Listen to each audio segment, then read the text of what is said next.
एक छोटे से गांव में मनोहर नाम का एक गरीब किसान रहता था।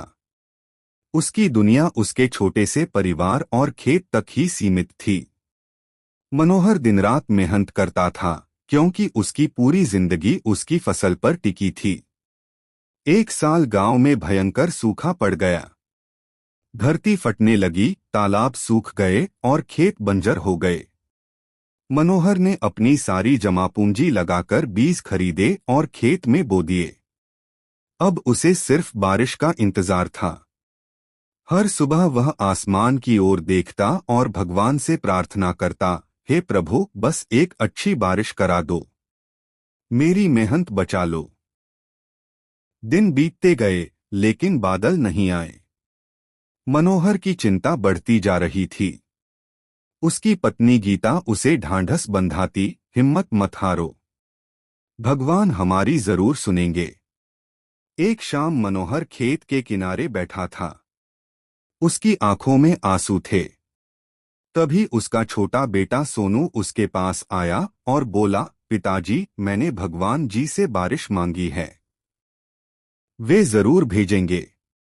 बेटे की मासूम बात सुनकर मनोहर मुस्कुरा दिया। अगले दिन अचानक आसमान में काले बादल छा गए। तेज हवा चलने लगी। मनोहर की धड़कनें बढ़ गईं। तभी पहली बारिश की बूंद धरती पर गिरी। कुछ ही पलों में मूसलाधार बारिश शुरू हो गई। मनोहर खुशी से झूम उठा। बच्चे बारिश में नाचने लगे।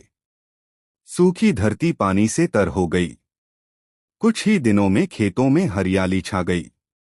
मनोहर की फसल लहलहाने लगी। महीनों बाद जब फसल तैयार हुई तो पूरे खेत में सुनहरी बालियां लहरा रही थीं। मनोहर ने फसल बेचकर अपना कर्ज चुकाया, घर की मरम्मत करवाई और बच्चों के लिए नए कपड़े खरीदे। उस रात उसने आसमान की ओर देखकर कहा, मेहनत और उम्मीद कभी व्यर्थ नहीं जाती।